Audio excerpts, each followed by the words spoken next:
Apesar dos avanços sociais e das leis que punem os agressores, os noticiários mostram que o enfrentamento aos diversos tipos de violência contra a mulher está longe de ser uma batalha vencida. Neste ano, assistimos um aumento de casos durante a pandemia. De acordo com o Monitor da Violência, uma parceria do site G1 com o Núcleo de Estudos da Violência da USP e com o Fórum Brasileiro de Segurança Pública, 1.890 mulheres foram assassinadas no Brasil no primeiro semestre de 2020, sendo que 631 delas foram vítimas de feminicídio. Estes números representam um aumento de 2% em comparação ao primeiro semestre de 2019. A TV Câmara Entrevista de hoje vai conversar sobre violência de gênero no país.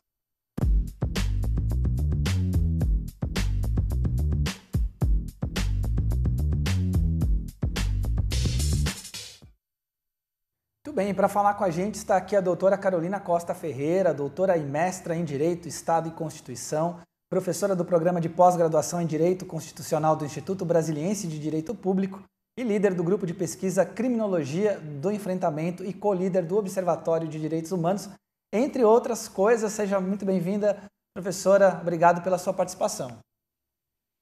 Eu é que agradeço pelo convite, estou à disposição para conversarmos sobre um tema que é tão importante quanto a violência de gênero no Brasil. Professora, para a gente começar o nosso bate-papo, eu queria qualificar, tipificar o que é a violência de gênero. Quando que um determinado crime, um determinado ato violento, ele se enquadra, né? Quando uma pessoa sai de uma estatística e vai para outra, o que é a violência de gênero? Bom, em primeiro lugar, nós temos duas possibilidades, dois conceitos para a violência de gênero. O primeiro é a violência que acontece no âmbito familiar ou no âmbito doméstico. Então, ela é proveniente de uma relação de afeto, ou de uma anterior relação de afeto, ou de uma relação familiar. E a violência de gênero é praticada contra o gênero feminino. E por que contra o gênero feminino?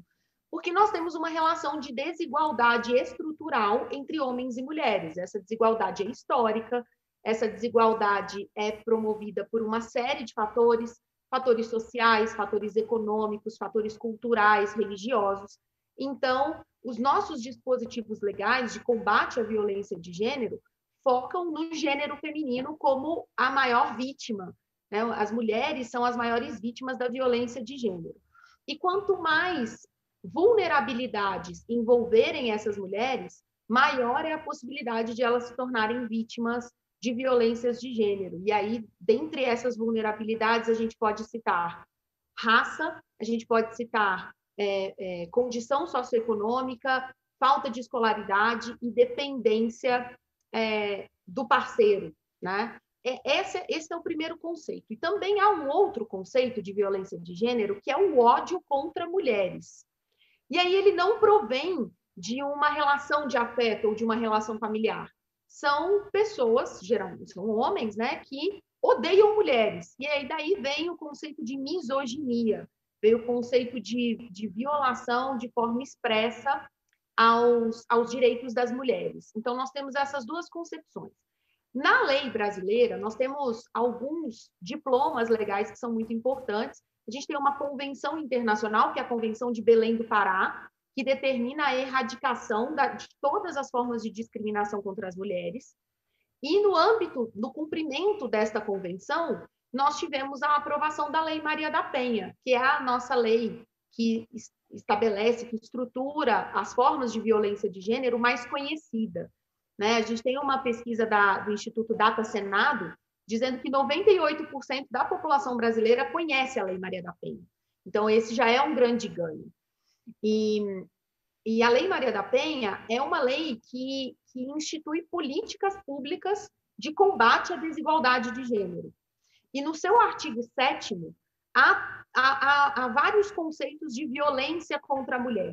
Então, a gente pode ter a violência física, que é a que todo mundo conhece, que é a mais popularmente retratada, que são as lesões corporais praticadas contra mulheres, mas nós também podemos ter a violência psicológica, que é justamente essa manutenção da mulher numa situação inferior, numa situação de incapacidade, como se ela não conseguisse cuidar da própria vida de forma autônoma, de forma independente.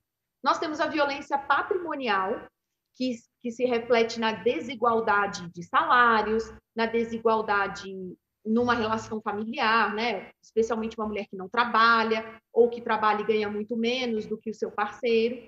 Nós temos a violência sexual, que também já era tipificada no nosso Código Penal, sob a forma do crime de estupro, e ganhou outras tipificações nos últimos anos. E nós temos a violência moral, que é também essa redução da capacidade da mulher de forma pública. Temos outras formas de violência de gênero que ainda não estão definidas em lei, como, por exemplo, a violência política. Ela está sendo cada vez mais discutida em relação à representatividade de mulheres na vida política, nos cargos eletivos, ou como as mulheres são tratadas quando assumem esses cargos. Elas são ofendidas em suas características físicas, ou sexuais, ou morais. Então, toda espécie de violação à característica do gênero feminino pode ser considerada violência de gênero. Você apresentou um exemplo que é muito recente, né? Você, por exemplo, quando você tem uma gestora pública, uma política que é mulher, qualquer deslize ou qualquer comportamento que ela venha a tomar, mesmo que seja incoerente, logo é taxado como histeria, como alguma coisa nesse sentido. E dos homens, geralmente é associado à personalidade forte. Isso, eu imagino, isso eu já vi um estudo de quantificar esse tipo de adjetivação. É numérico, isso é científico, já está provado. É disso exatamente que você está falando, então. Exatamente.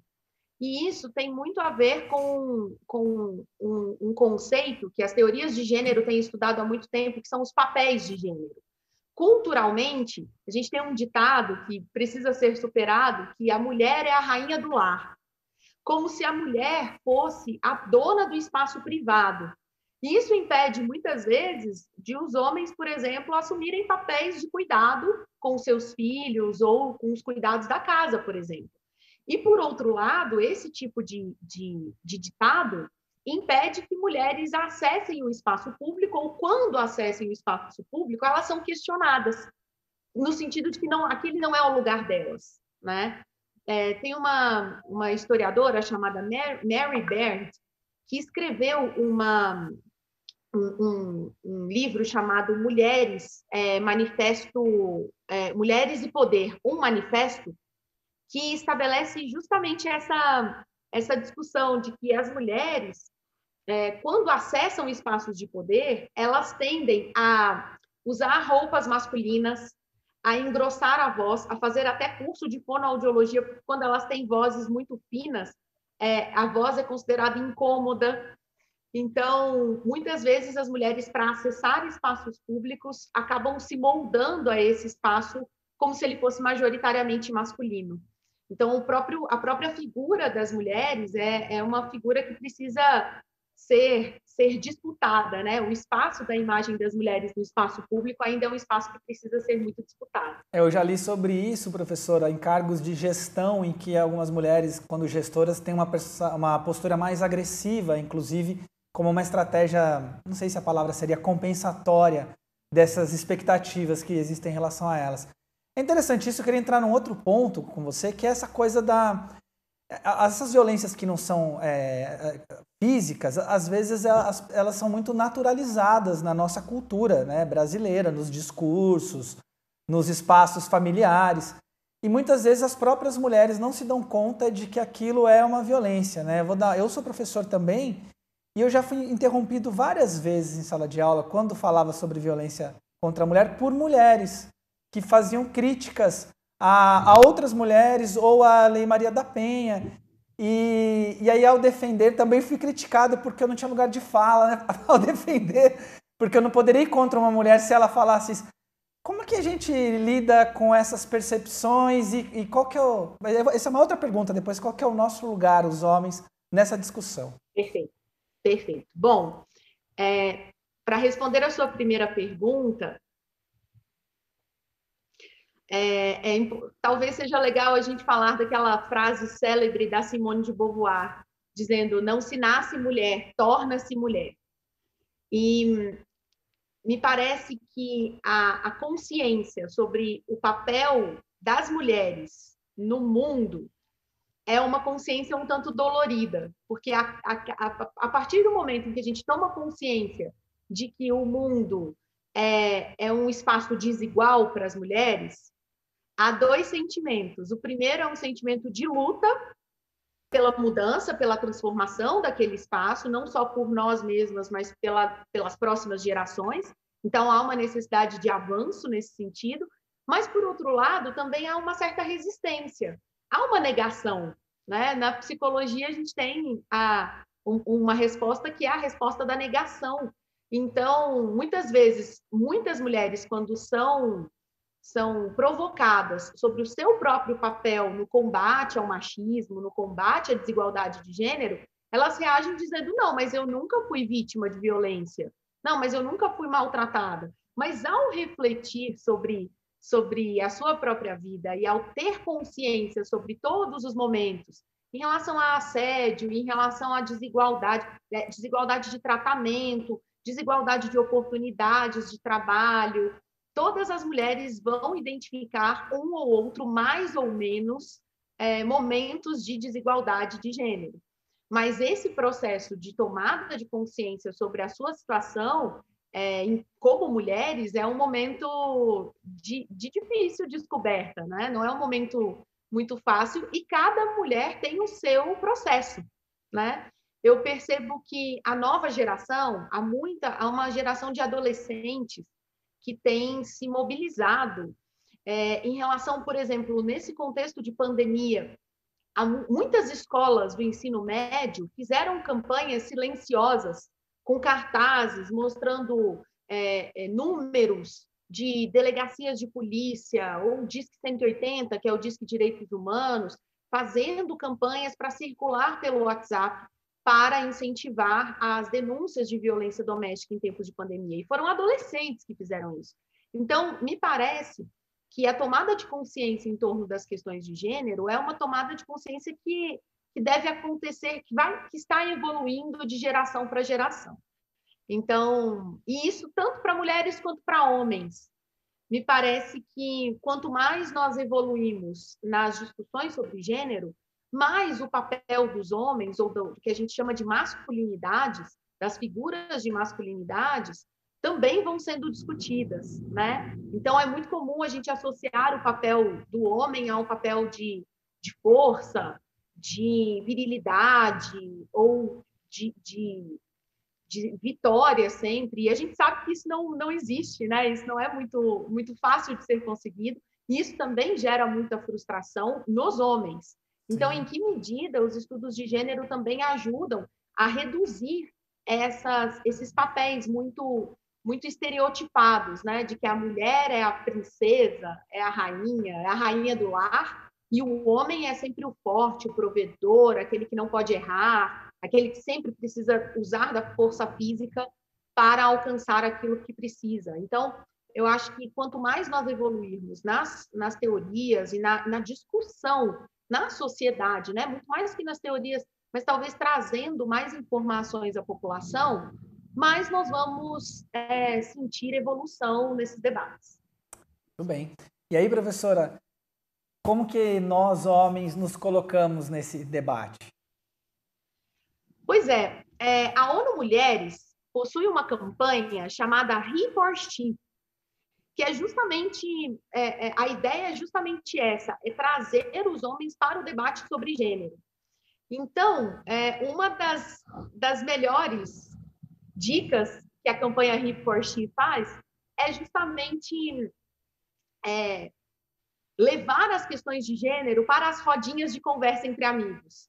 Quando tem ali uma conversa machista, falando, objetificando uma mulher, falando isso ou daquilo, das suas conquistas sexuais, dar um toque no amigo de que ele está sendo machista, dar um toque no amigo de que aquilo não é legal. E ultrapassar um pouco a conversa de e se fosse sua filha? A questão não é só individual, ela é coletiva, né? O quanto as discussões sobre gênero podem nos ajudar a avançar enquanto sociedade mais igual, mais igualitária, mais preocupada com a justiça social. Então, acho que esse é um dos grandes elementos. Eu também tenho visto uma necessidade de discussão maior do que significa violência de gênero. Ultrapassar, reconhecer e sempre deixar muito claro que a violência sexual é uma violência de gênero, que não é não, quando nós estamos num contexto amoroso, e também a discussão sobre o que implica termos uma sociedade violenta nas questões de gênero. O que nós estamos deixando de legado, não só público, mas também privado, o que nós queremos deixar para a próxima geração. E eu tenho certeza de que muitos homens se sensibilizam com esse argumento, porque eles também estão preocupados com o legado, né? Então, eu acredito a igualdade de gênero ela não pode ser feita sem a participação e a mobilização dos homens também nesse sentido. Quer dizer, discutir gênero é também discutir a masculinidade, né? Essa masculinidade tóxica que a gente tanto fala e que, de certa forma, até me leva para esse segundo ponto, né? A gente viu um aumento aí de 2% nos casos, né, de homicídios de mulheres no país. A gente tem esse aumento, apesar de todo o avanço de legislações, porque as pessoas estão denunciando mais, as pessoas estão se manifestando mais, ou porque, de fato, também quando tem esse movimento, né, de quando uma conquista social ela avança, quando um determinado grupo avança, você também tem um movimento contrário, né, daqueles que resistem, e geralmente são grupos que resistem com força, com violência. A gente vê isso na questão dos índios, a gente vê isso na questão, enfim, quase todas as questões sociais reproduzem essa dinâmica. Como é que você vê esses dados?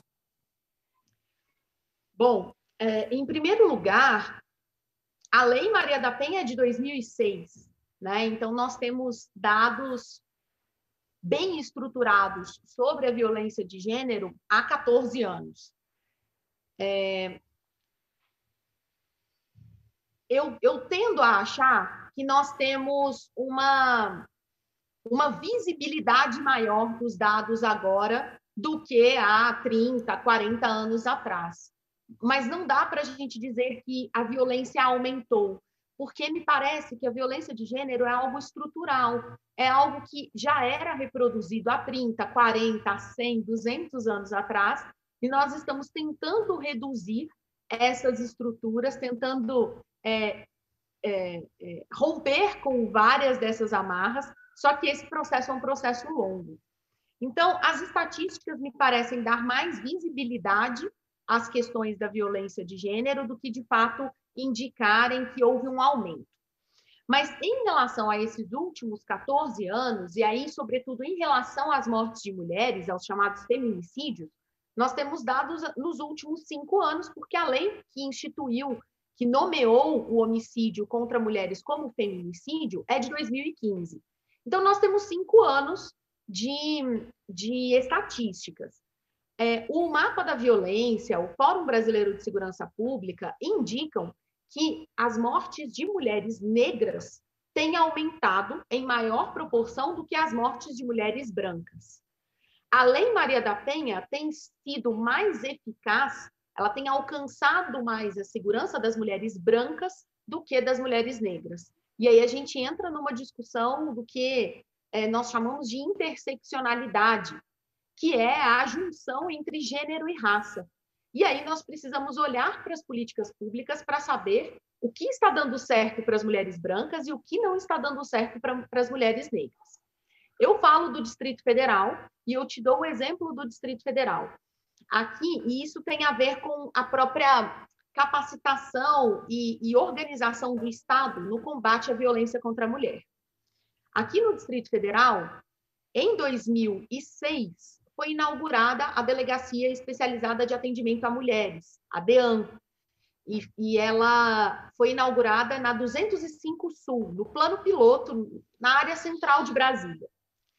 E por muitos anos, os dados da Secretaria de Segurança Pública indicavam que o local em que mais havia violência contra as mulheres era uma região administrativa, uma cidade satélite chamada Ceilândia. Só neste ano, em abril deste ano, foi criada uma delegacia especializada em Ceilândia. Então, a gente precisou de 14 anos de dados para que a política pública chegasse com uma porta de entrada, que é a delegacia especializada. Então, digamos que a movimentação, a estruturação das políticas públicas para o combate à violência de gênero se concentrou muito na resposta penal, e isso é um problema, porque a Lei Maria da Penha estabelece várias outras portas de entrada, como, por exemplo, a Casa da Mulher Brasileira, os centros de atendimento multidisciplinares, as unidades de saúde podem ser um grande reforço para evitar ou combater a violência contra as mulheres, e muitos dos nossos esforços institucionais se voltaram para a capacitação das delegacias e dos juizados de violência doméstica e familiar. E isso gerou um aumento nos índices, gerou mais registros, porque é a única porta de entrada que as mulheres têm para reportar violência doméstica e familiar. Então, eu acredito que com mais investimento em outras portas de entrada, em casas da mulher brasileira, em centros de atendimento multidisciplinares, nós vamos poder ver a questão da violência de gênero com outros olhos que não sejam os olhos do direito penal, do sistema de justiça criminal, e pensando em proteções mais efetivas para as mulheres, que muitas vezes estão, por exemplo, em situação de violência patrimonial e precisam trabalhar, elas precisam de capacitação, de retomar os estudos, e esse tipo de demanda não é resolvido pelo sistema penal. O sistema penal tem uma única resposta, que é a prisão do agressor, ou a punição do agressor. Mas e a vítima? Como fica a vítima nesse processo todo? Muitas vezes a vítima é dependente economicamente do agressor e ela vai continuar no mesmo ciclo de violência, porque, e num contexto pior, porque esse agressor foi preso. Então, nós precisamos repensar o ciclo de políticas públicas para as questões de gênero, mantendo um foco no direito penal, mas não apenas no direito penal, pensando em outras estratégias de discussão dos problemas relacionados à violência contra as mulheres.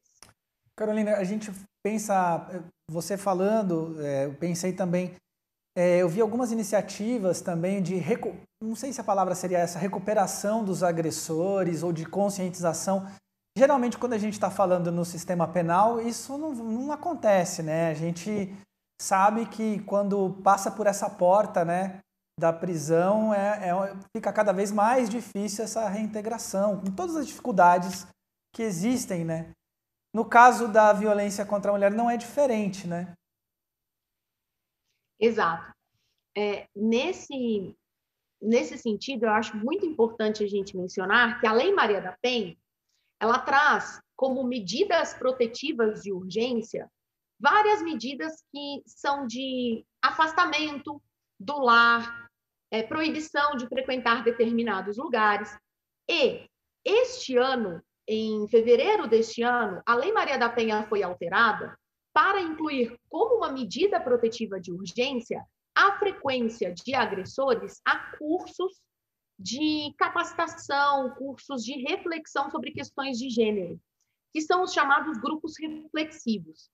Há já muitas pesquisas, e aí aqui eu destaco a pesquisa da Érica Canuto, que é promotora no Rio Grande do Norte, mostrando que os índices de reincidência, né, do retorno a uma prática criminosa de agressores que passam pelos grupos reflexivos não chega a 7%. Então, me parece que a frequência a grupos reflexivos é muito mais eficaz do que a pena de prisão, justamente porque o grupo reflexivo permite uma sensibilização sobre várias questões de gênero, inclusive as questões relacionadas às masculinidades. Então, os grupos ajudam muito numa mudança de comportamento. E é isso que se espera no combate à violência de gênero. Não necessariamente a gente espera a prisão. A prisão, como você mesmo disse, a gente já tem 200 anos de exemplos de que a prisão não ressocializa, a prisão não recupera, A prisão, muito pelo contrário, o Supremo Tribunal Federal reconheceu as prisões no Brasil como um estado de coisas inconstitucional. Significa que elas estão em condições degradantes, desumanas. Então, não faz muito sentido pensar numa estratégia de recuperação, de ressocialização, mandando uma pessoa para um local completamente degradante e desumano. O que implica, o que importa mesmo é a mudança de comportamento. Mudança de comportamento individual e mudança de comportamento social. Então, os grupos reflexivos têm sido grandes aliados no combate à violência de gênero no Brasil. Vou falar um pouquinho sobre essa percepção da violência, né? Ao mesmo tempo que, quando a gente olha os dados, né, eu abri o programa falando do número de assassinatos, e quando acontecem alguns casos, como recentemente a gente teve o caso daquela garota Mariana Ferrer, né, que passou por um constrangimento absurdo no seu julgamento, no julgamento que nem era ela, não é ela que estava sendo julgada, né? E a gente fica com a impressão de que nós estamos vivendo um retrocesso em relação à violência contra a mulher. Mas, por outro lado, quando você pega, eu vou citar o exemplo do jogador de futebol Robinho, que foi anunciado pelo Santos, e aconteceu uma mobilização muito grande em redes sociais e também uma mobilização de patrocinadores, que aí quando pega no bolso é que a coisa acontece, e a gente vê isso na questão ambiental, a gente vê também em vários lugares. Você, por outro lado, fala, olha, isso é uma coisa que há alguns anos não aconteceria, né? A gente, no universo do futebol, quantas vezes a gente já viu entrevista de jogador que não é, que era muito polêmico, e aí o técnico falava, não, eu quero que ele jogue no meu time, eu não quero que ele case com a minha filha. Como se dentro do campo existisse uma ética e uma moral diferente da ética da sociedade. Ali o que importa é ganhar. E o caso do Robinho mostrou que não é bem assim, né? Eu não sei também. Bom, tem muitas nuances aí, mas como que fica isso? Tem um marco legal que avança, mas por outro lado tem um retrocesso cultural, onde a sociedade se mobiliza nas redes sociais, mas aí diante de um promotor e de um juiz, uma menina é humilhada por um advogado de acusação. Quer dizer, esse descompasso existe? Sem dúvida, esse descompasso existe. Bom, eu vou dividir a minha resposta em duas. Eu acho que a gente eu pode também pensar perguntei um monte de coisa.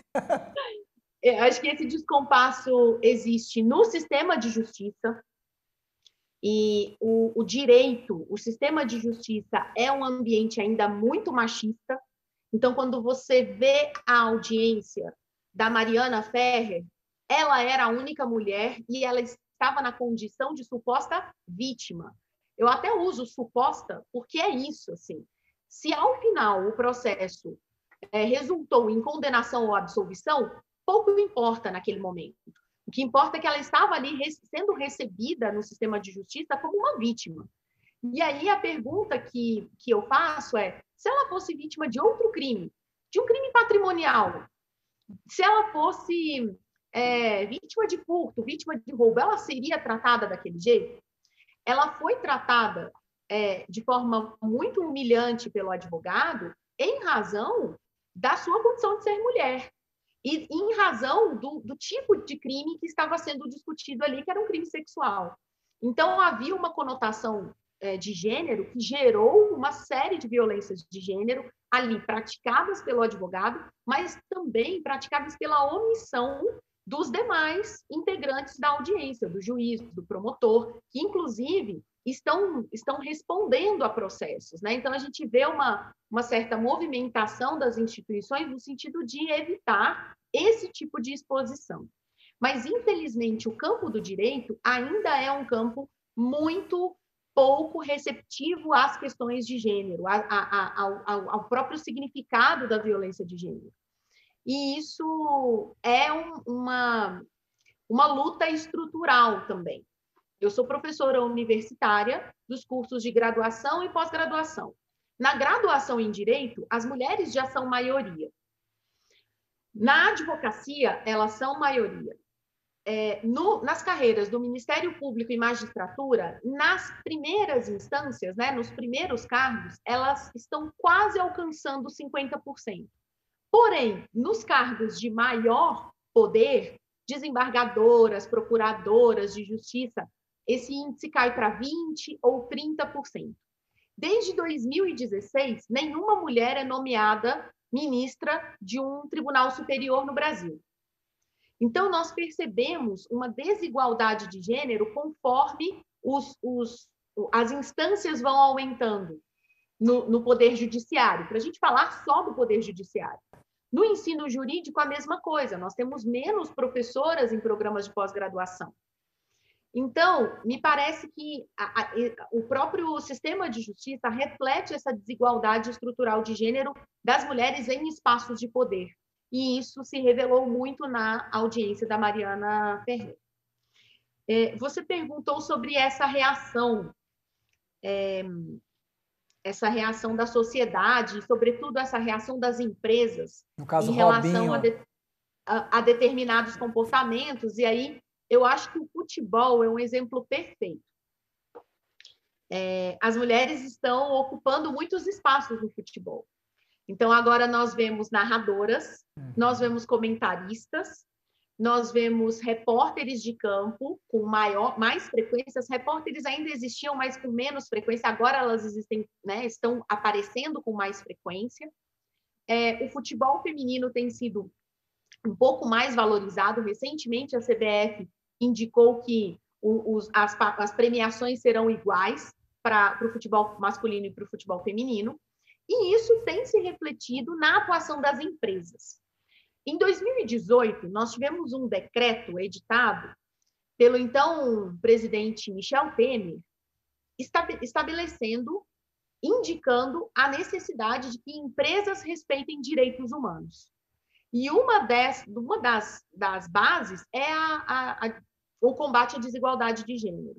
E me parece que muitas dessas empresas abraçaram esse decreto e estão atentas a algumas questões de gênero. Então, no caso Robinho, o que foi muito interessante foi a movimentação das jornalistas esportivas no sentido de busca da sentença, de divulgação da sentença, e na medida em que essa divulgação da sentença foi causando impactos, então aí a gente vê também de forma muito importante o papel da mídia, né, na discussão sobre esses pontos.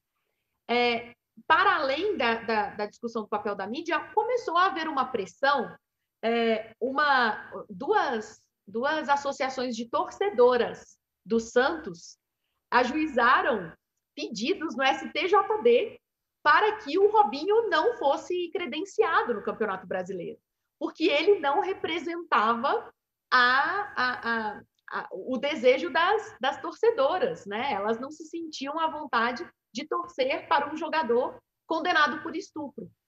Então, os patrocinadores também começaram a perceber muita pressão para que um condenado por estupro não ostentasse uma camisa com seu nome.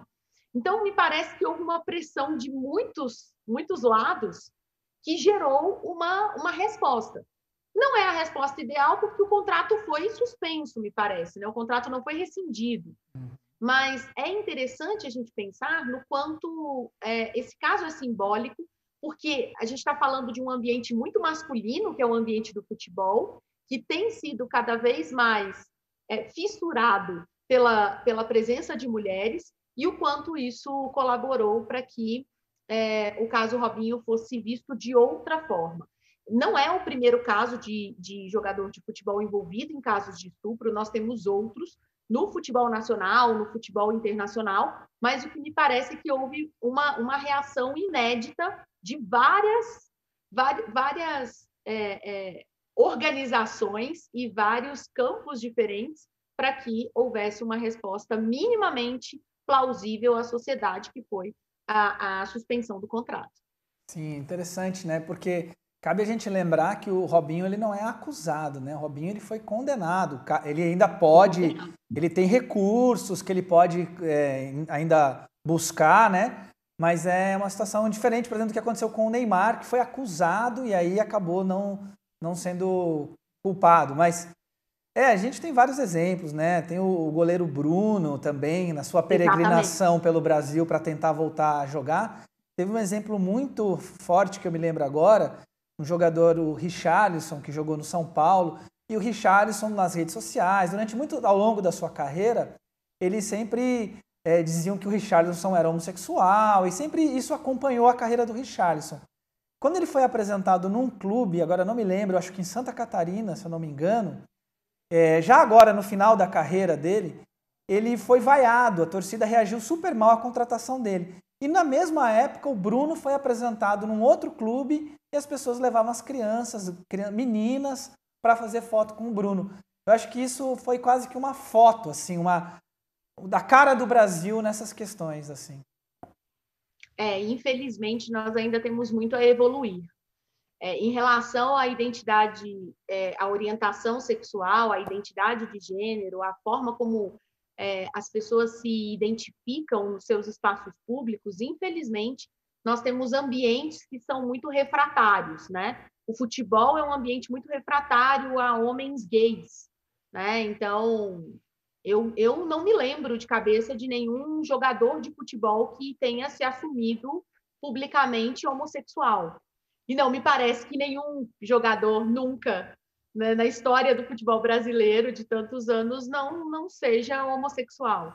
Mas é um ambiente que inibe esse tipo de debate e é um ambiente absolutamente público, né? Um ambiente que deveria, inclusive, ser utilizado como um espaço de afirmação de direitos.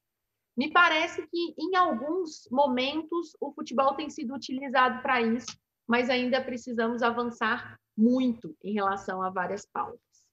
Professora, para a gente retomar aqui a questão da violência de gênero e também encaminhando, já estamos quase no final da entrevista, eu queria falar sobre a questão da denúncia e do acolhimento.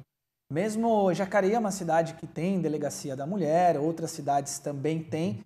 Não estou dizendo que é o caso aqui de Jacareí, mas a gente sabe que muitas vezes é muito difícil para uma mulher que foi vítima de violência vencer essa primeira etapa, que é procurar uma delegacia, receber um atendimento, né, direcionado para ela, sobretudo em cidades em que não existem delegacias especializadas.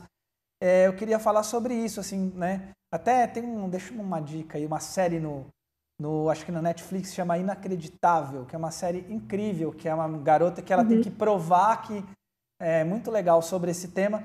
Então, essa questão da denúncia e do acolhimento, a denúncia e as redes de suporte, eu queria que você falasse sobre isso. Perfeito. Bom, nós temos, como eu disse, né, a Lei Maria da Penha estabelece a necessidade de um sistema multiportas, né? Que é um sistema que deveria ter várias portas para que as mulheres pudessem acessar os espaços mais adequados, quer seja na saúde, na educação, no trabalho, na justiça. E na justiça, a gente deveria pensar em instrumentos que tenham perspectiva de gênero. Então, nós temos a delegacia especializada, na maioria das cidades nós temos algum espaço especializado, porém, o ideal é que toda delegacia de polícia, especializada ou não, tivesse em suas equipes um pessoal com formação em gênero, com perspectiva de gênero, para a promoção do acolhimento. Me parece que a gente precisa ainda avançar muito nesse sentido, porque nós temos muita resistência das mulheres em realizar as denúncias, porque os ambientes do sistema de justiça são nada acolhedores, né? Muitas vezes, no momento do relato da violência, a mulher é obrigada a falar várias vezes sobre aquela violência, e isso é o que a gente chama de revitimização. O ideal é que a mulher fale uma única vez, que esse relato seja registrado e que esse relato seja utilizado em todas as fases do processo, para evitar o trauma, para evitar que ela fique revendo ou replicando aquela situação de violência que ela acabou de sofrer. E, infelizmente, nós vemos em muitos casos, em ambientes policiais, em ambientes judiciais, um descrédito na palavra da mulher. Ela é o tempo todo colocada à prova, como se ela, como vítima, tivesse que provar que foi vítima, e não o agressor provar a sua inocência. Então, me parece que há uma inversão mesmo do que se deve provar e do que não se deve provar num processo judicial. E isso tem tudo a ver com o que a gente já conversou anteriormente, que é essa formação essencialmente masculina nos cursos de direito, esse reforço dos papéis de gênero, como se a mulher sempre estivesse tivesse que estar no âmbito privado e não no âmbito público, e especialmente nos casos de violência doméstica, uma dimensão um tanto cultural, né, de que, por exemplo, no âmbito do casamento, muitas coisas devem ser toleradas. E, então, acho que nós temos um caldo de cultura que permite isso. Os nossos grandes desafios são o aumento da capacitação de pessoas que trabalhem em todas essas frentes: saúde, educação, trabalho. O ambiente de trabalho é um ambiente muito importante de identificação da violência de gênero e de encaminhamentos de violência de gênero. O Magazine Luiza tem agora, né, há um tempo, já tem um tempo, tem linhas específicas que permitem o acolhimento e o atendimento jurídico de mulheres que são funcionárias do Magazine Luiza e que querem acessar esses espaços. Me parece que quanto mais espaços nós tivermos de acolhimento, que não sejam esses espaços muito duros de descrédito do relato da vítima, mais nós vamos ter uma consciência de que o problema da violência de gênero é um problema grave e não só da mulher vítima de violência, mas de toda a sociedade, de todos nós. Doutora Carolina, muito obrigado pela tua participação, você aí desde Brasília nos atendendo aqui, participando da TV Câmara Jacareí, do TV Câmara Entrevista. Agradeço a tua entrevista, muito didática, espero que as pessoas que estejam nos assistindo também reflitam sobre esse tema. Eu é que agradeço e espero que cada vez mais a discussão sobre violência de gênero tome os espaços públicos, e nisso eu deixo aqui os meus elogios à TV Câmara pela escolha do tema, que é muito importante, é um serviço público que vocês prestam às mulheres e aos homens interessados no tema. Muito obrigado a você também, que nos acompanhou aqui pela TV Câmara Jacareí. Pesquise a nossa página aí nas redes sociais, no Facebook, nós estamos também no YouTube, e acompanhe a nossa programação. Nas redes sociais você pode assistir este e outros programas da TV Câmara Jacareí. Muito obrigado pela sua audiência e até um próximo encontro.